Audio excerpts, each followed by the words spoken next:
fois dit je t'aime et dire je veux vivre quand même. Que m'apporte le ciel, que m'apporte les dieux. Je veux ouvrir mes ailes, je veux ouvrir mes yeux. Que m'apporte le ciel, je pourrais pour l'essentiel, je pourrais pour être heureux.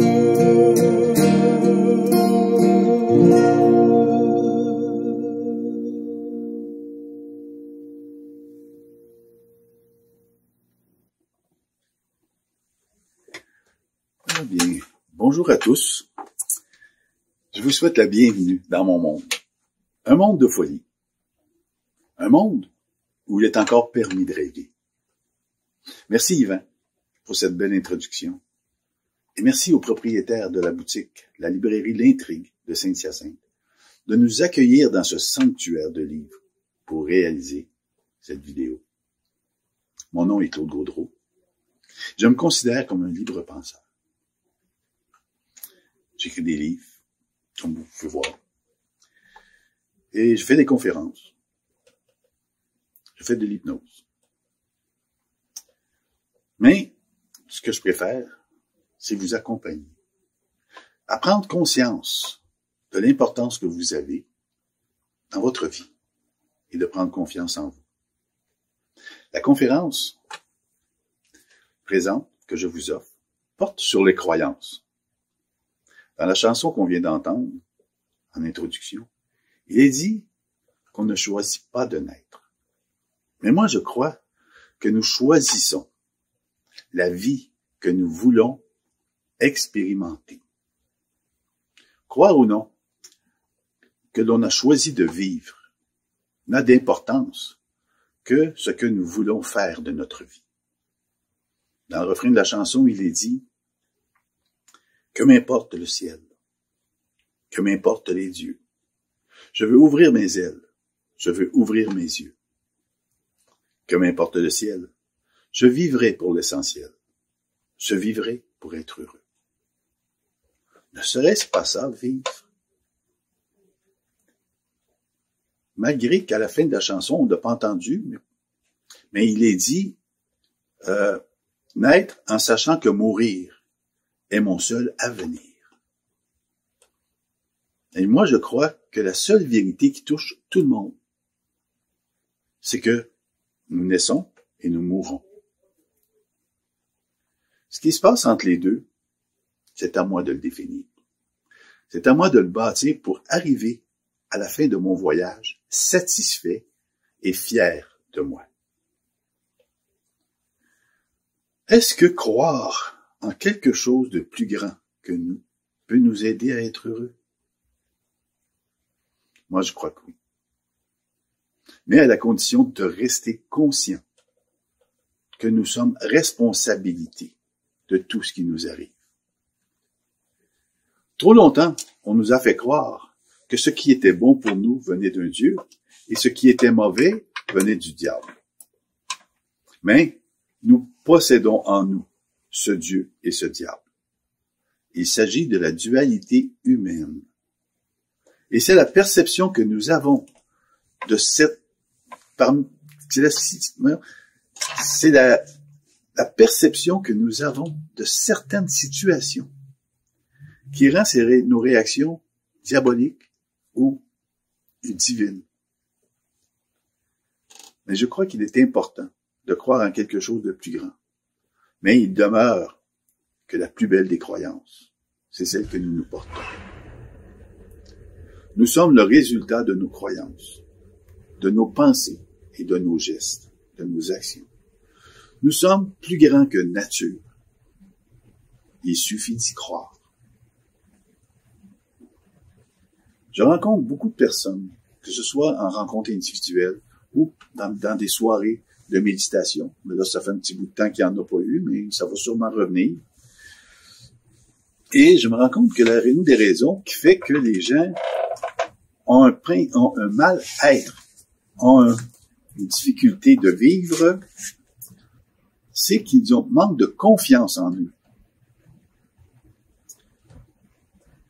et qu'ils ont de la difficulté à aller au bout de ce en quoi ils croient.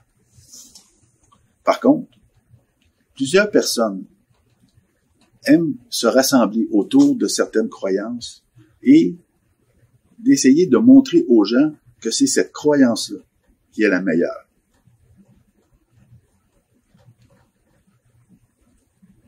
La majorité des personnes qui fréquentent des salons dits de croissance personnelle ou de spiritualité croient en quelque chose de plus grand.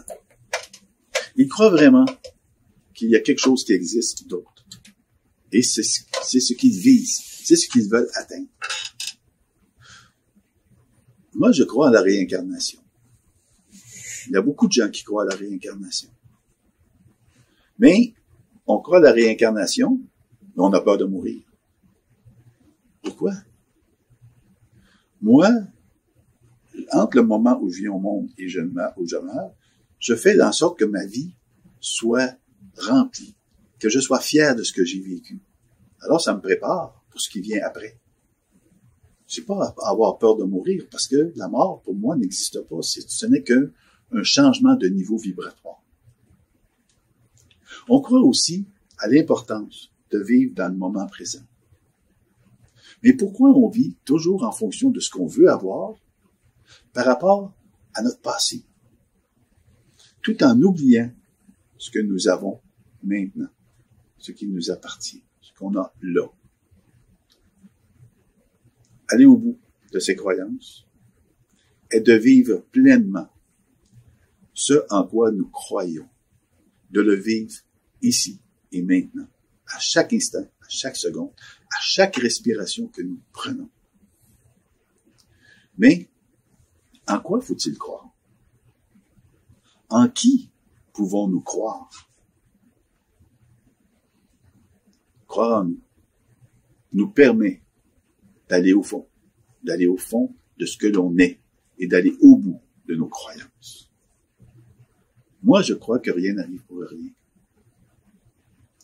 Mais que c'est en élevant nos vibrations, en élevant notre conscience au-dessus des conflits, que nous allons arriver à créer un havre de paix sur cette terre. Mais pour ce faire, il faut prendre confiance en qui nous sommes et agir en fonction de notre bien-être. Vous savez, le cerveau est la bibliothèque de nos croyances. Mais trop souvent, nos croyances nous emprisonnent, car elles sont le résultat de la manipulation de notre mental. Il faut surtout pas oublier que notre mental, c'est nous qui le nourrissons. Je crois qu'on place trop souvent en conflit le mental et le cœur. Pour moi, le mental est le gestionnaire de nos émotions et le cœur se nourrit de nos émotions. Alors, le cœur dont on parle si souvent, ici, c'est un muscle. C'est un muscle qui répond aux impulsions que notre cerveau lui envoie.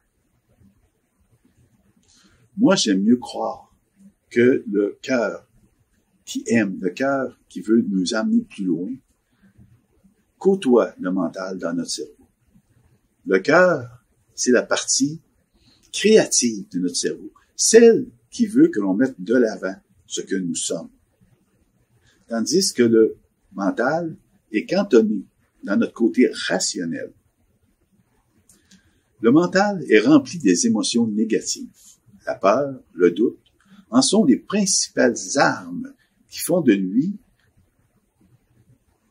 ce qu'il est et qu'il nous mène en bateau. Par contre, rire, aimer, ce sont aussi des émotions.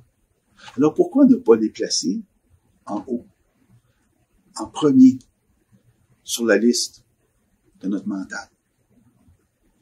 Alors peu importe ce en quoi nous croyons, nous avons le droit d'y croire, de l'assumer et de l'exprimer.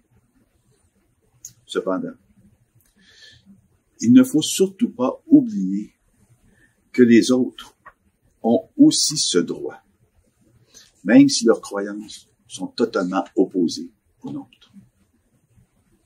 Je vous remercie. Mais là, je vois que mon ami Yvan a une question qui lui trotte sur le bout des lèvres. Alors, si tu veux la poser, j'ai pas de problème. Allons-y. Merci Claude, merci d'accueillir ma question. Mais en fait, j'en ai deux.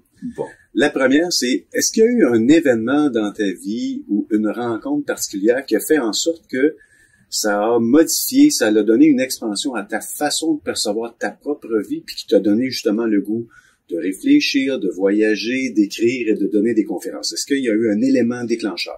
Je dirais un élément déclencheur, non, mais une succession d'éléments. Tout a commencé, à un moment donné, un voyage en Caroline du Sud, où on était en camping. Et puis, dans la nuit, j'ai reçu un message d'une de mes vieilles tantes qui était religieuse ici à Saint-Hyacinthe, qui était décédée. Et quand nous sommes revenus, j'ai appris qu'elle était morte la journée où je l'avais rencontrée. Mais j'ai toujours eu cette façon de voir, de combattre l'injustice. J'ai toujours voulu, j'étais toujours le premier en avant. C'était important. Ensuite, j'ai commencé tranquillement à voir des choses autrement, à me poser des questions. Oui, j'ai été élevé dans la religion catholique et oui, j'en suis débarqué parce que ce que je voyais à l'époque ne ressemblait pas à ce que moi je pensais. Et effectivement. Mais si, à l'âge de 25 ans, on m'avait dit « tu vas faire ça à 60 ans », non, ça n'aura pas marché. Mais tranquillement, j'ai évolué. J'ai rencontré des gens. J'ai fait oui, j'ai eu des séminaires, où est-ce que j'ai évolué. J'ai lu des livres. Mais je crois qu'une des personnes les plus marquantes, c'est celle qui m'a mis en contact avec le grand maître Saint-Germain dans une journée spéciale. Où est-ce que je me suis mis à écrire? Je me suis mis à écrire. Et puis ensuite, dans une autre soirée, j'ai rencontré Mme Annick Laprate, qui, elle, avait fait son premier livre sur sa fille qui avait une entité. Et dans sa conférence, là, j'ai compris qu'est-ce que moi, j'avais vécu. J'ai compris mon lien avec les gens décédés. Et à ce moment-là, j'ai suivi une formation qu'on appelait à l'époque de passeur d'âme. Aujourd'hui, les mots ont changé, mais c'est pas grave, c'est la même chose. OK? Et puis, là, j'ai découvert ma voix.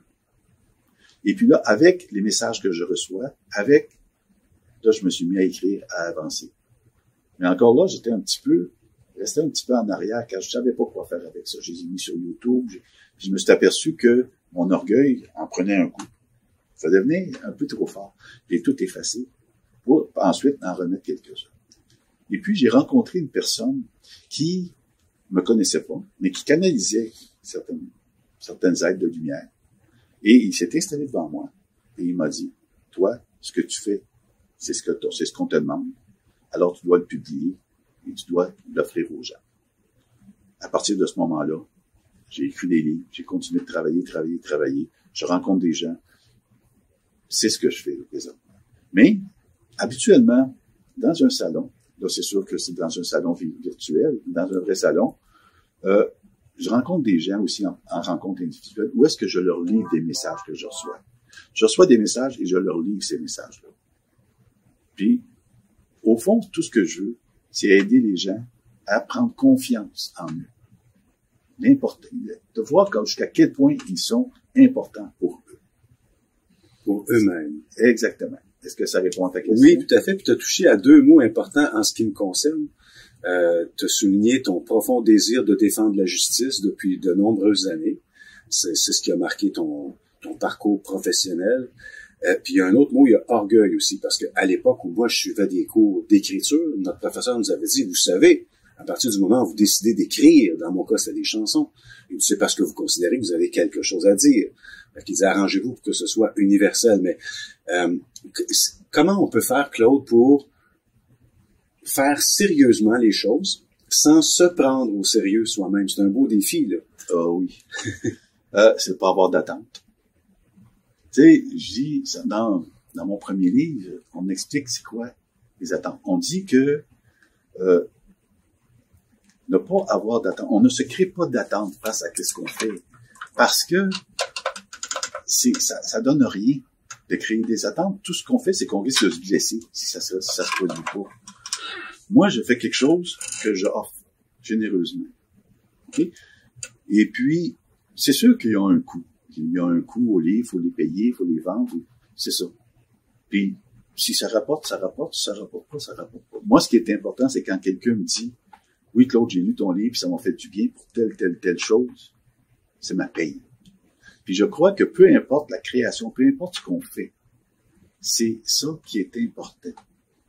C'est ça qui est important. Je vais revenir pour ta question. C'est justement la semaine dernière dans Star Academy. Vincent Vallière qui était là. Puis il disait aux jeunes, il avait expliqué une petite affaire. C'est que à un moment donné, il avait écrit des chansons, il avait pas dans un bar. Puis, il était en auto, sa vitre était baissée. Il était à la lumière, puis à côté, il y avait une autre personne, la vitre baissée, qui chantait sa chanson. Il dit ça, là, ça a été le plus beau cadeau que j'ai pas eu. Mais il faut pas avoir d'attente. OK?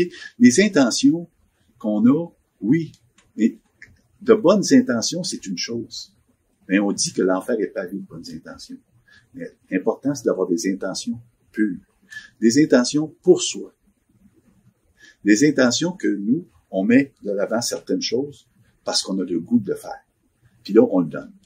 On rayonne de ça. Les gens en font ce qu'ils voudront. C'est pas à moi de décider que la personne doit l'aimer ou ne doit pas l'aimer. C'est pas à moi de décider ça. C'est aux gens à décider de le faire. Parce que moi, je l'offre. On sème des graines. Ça peut prendre 20 ans avant qu'elle récolte. Ça peut prendre 10 secondes. On ne sait pas. Mais c'est ça qu'il faut. Moi, en tout cas, c'est le même que je le vois. C'est excellent. J'ai une autre question, Claude.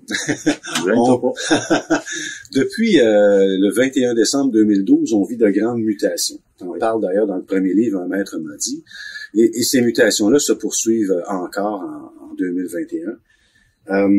Et je sais que tu étais préoccupé par la justice comme je l'ai été moi aussi. Et étant donné qu'on est des êtres sensibles, il peut arriver aussi qu'on vive de l'inquiétude par rapport aux autres. Alors, ma question est un peu complexe peut-être, mais comment allier le principe de justice afin de faire baisser notre inquiétude face au devenir des autres, respecter le libre arbitre dans ce contexte-là qu'on vit actuellement, où on s'inquiète souvent pour la justice et pour les droits et pour la santé en même temps. OK. On s'inquiète pour la justice, mais c'est quoi la justice? Tu sais, la justice, au fond, sais-tu qu'est-ce que moi je crois que c'est la justice? Ça peut être complètement différent pour un autre. La justice dans laquelle on vit, présentement, quand on vit en société, la justice, est-ce que ça existe? Moi, je dirais plutôt non. C'est la légalité. C'est les droits, c'est ce qui est légal. On fait des lois pour encadrer une certaine justice. Mais c'est quoi la justice? Moi, je crois qu'avec ce que j'ai vécu, j'ai appris que la principale justice, c'est celle que je me fais à moi-même.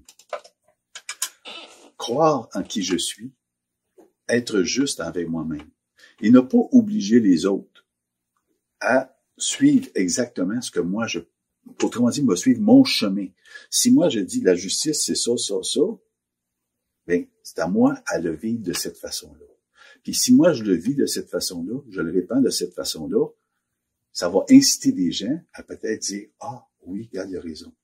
Mais c'est pas à moi d'essayer de les convaincre. Moi, tout ce que j'ai à faire, c'est à donner. Et à essayer de vivre le plus possible ce que je reçois comme message, de les mettre en pratique. Parce que c'est de même que je me sens bien. Mais ça veut pas dire que moi, je me sens bien de telle façon, que si mon voisin décide de faire exactement la même chose que moi, que lui va se sentir bien. Absolument pas. On a chacun nos voix. Mais au bout de tout ça, il y a une loi qui rejoint tout le monde. C'est la loi de l'unicité. Nous sommes tous un. Mais à partir de ce un-là, il y a plein de possibilités. Chaque personne doit trouver son unicité. Et à partir de cette unicité-là, on est capable de faire un. Parce que c'est tous les tout, des parties d'un tout qu'on est capable de relier. Mais c'est sûr, tant et aussi longtemps qu'on va essayer de s'affronter, ça devient comme très difficile de faire un tout. et d'arriver à un. C'est un bon commentaire, Claude, d'autant plus que les observateurs conscients de l'idéologie dominante savent que depuis l'avènement du néolibéralisme, on parle du début des années 80 avec Brian Mulroney, Margaret Thatcher, Ronald Reagan, et il y avait M. Friedman aussi qui était un économiste, c'est qu'on a beaucoup misé pour relancer le capitalisme et l'économie mondiale sur le néolibéralisme. Donc on parlait vraiment de compétition, de rendement, tout ça. Est-ce que il serait grand temps que les gens prennent conscience de ça, que finalement la meilleure personne face à laquelle on devrait être en compétition, c'est soi-même, pour offrir la meilleure version de soi-même? Moi, je ne crois pas qu'on ne devrait être en compétition, même avec soi-même. Offrir ce qu'on a de mieux à offrir, c'est de se l'offrir. Moi, je me regarde dans le miroir et je m'offre un sourire. Vous mettez un peu au défi. Essayez le matin de vous regarder dans le miroir pendant 5 minutes et de ne pas rire. Vous allez voir que c'est difficile. Mais chaque personne, faut qu'il trouve sa voie. De ne pas laisser. Peu importe, c'est sûr que les politiciens, les gens, les autres, ils cherchent à trouver une façon d'aider les gens. Mais c'est quand quelque part, à un moment donné, ça passe par le haut, puis ça tire. Plutôt que de descendre par le bas, puis de monter. Puis quand on travaille avec, dans le but d'élever la conscience des gens, quand on travaille dans le but d'élever les vibrations, le taux vibratoire, on travaille par le bas et on monte. C'est de ça qu'il faut arriver. Tu sais, moi, l'important, les gens, oui, ok, est-ce que je peux faire quelque chose pour les gens? Non. Est-ce que je peux faire quelque chose pour moi? Oui. Mais si parce que moi, ce que je fais aide les gens, tant mieux. Excellent. Question un peu personnelle. Oui. Mais pas du tout inconfortable, je crois. Si, Claude, tu penses à l'homme que tu étais lorsque tu avais 35 ans et l'homme que tu es maintenant au début de la soixantaine, qu'est-ce qui démarque le plus les deux portraits de ces deux hommes-là? Le Claude actuel et le Claude de 35 ans. Je me suis cru. J'ai cru en moi. J'ai eu des doutes, j'ai eu des possibilités, j'ai douté. Dans mon premier livre, je recevais des messages, puis là, à un moment donné, on voit que dans mes réactions, mais pourquoi vous me demandez ça? Pourquoi moi? Pourquoi? Tu sais, puis je me suis même rendu malade, j'étais barré complètement. Parce que je traînais un passé. Et quand j'ai réussi à m'en libérer, ben aujourd'hui, si je regarde 35 ans, c'est à peu près l'endroit où est-ce que j'ai commencé, mon ouverture. Je regarde, oui. Je suis fier de ce que j'ai réalisé. Je suis fier de ce que je suis. Je suis fier d'où est-ce que j'en suis rendu. Mais, je ne ferai pas de ça un orgueil. Regardez-moi. Non. Tout ce que je vous souhaite, c'est soyez fiers de ce que vous faites. Regardez ce que vous faites. Pas en comparaison avec ce que les autres font, mais en comparaison, sans comparer, juste de ressentir la fierté. Tu fais quelque chose, oui, ok, t'es content de ce que... Ça n'a pas donné les résultats que tu voulais, mais tu l'as fait. Tu as été créatif là-dedans. Puis ça, c'est ça qui est important. Depuis le 21 décembre 2012, comme tu parlais tantôt, les pôles se sont inversés. Et le côté créatif prend le dessus sur le côté rationnel. C'est ça qu'il faut. Trouver notre créativité. Mais regardez qu'est-ce qui se passe présentement, comment est-ce qu'avec la pandémie, comment les gens sont créatifs. On change la façon de travailler, on change notre façon de faire. On s'adapte. L'humain, depuis le début, depuis la première personne humaine qui est arrivée, l'humain est l'animal qui s'est le mieux adapté à toutes les situations. Et on s'adapte encore. Puis, il faut juste pas arrêter de penser que notre évolution est terminée. Non, on s'adapte, on évolue. Puis, qu'est-ce qui se passe présentement? Ça fait partie de notre évolution. Ne serait-ce juste que pour nous permettre de se retourner à l'intérieur, de se reprendre en main. Moi, je pense que c'est l'objectif. Effectivement, je pense, Claude, que Une des plus belles qualités de l'humain, c'est sa grande capacité d'adaptation, notamment au niveau technologique. On a peut-être un défi maintenant majeur d'en prendre vraiment conscience, c'est une adaptation spirituelle plus que jamais, une ouverture en fait, qui a peut-être tardé au fil des siècles. Qu'est-ce que tu nous dirais à propos de ça? Ben, c'est sûr que la technologie qu'on reçoit, okay, notre cerveau est encore plus développé que ça. Mais c'est nous qui le freinons. C'est nous qui le freinons parce qu'on va pas en dedans, on va à l'extérieur. On se fie à ce qui se passe à l'extérieur. Je pense que là, on arrive un peu à la fin. Non? OK, moi, c'est juste parce qu'à un moment donné, j'aimerais finir avec qu'on refasse, en fait, encore la chanson du début. Parce que je pense que, avec ce qu'on a dit, vous ne l'entendrez pas nécessairement de la même façon. Merci. Pour finir, je te laisse la voix. Merci à Claude pour d'avoir pris le temps de répondre à nos questions.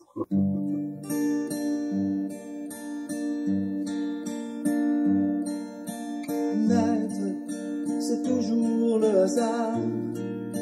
Être blanc ou être noir, naître de lune ou de soleil, homme ou femme, c'est pareil.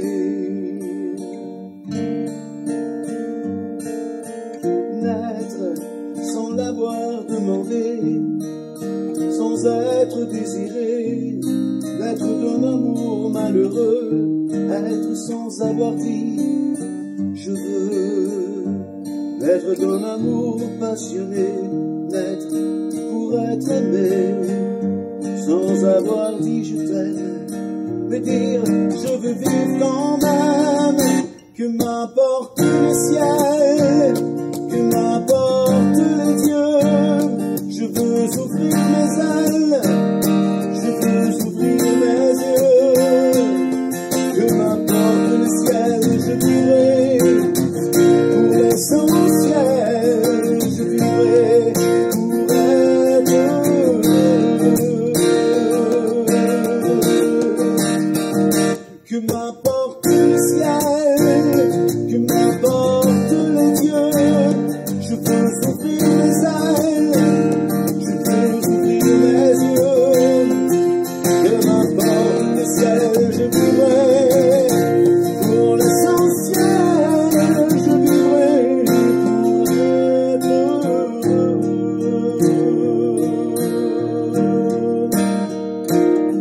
Je veux vivre quand même, je veux vivre quand même.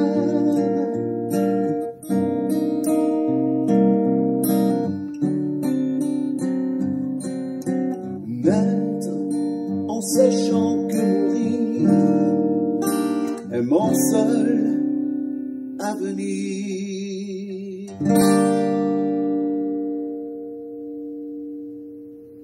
Merci beaucoup et bonne réflexion.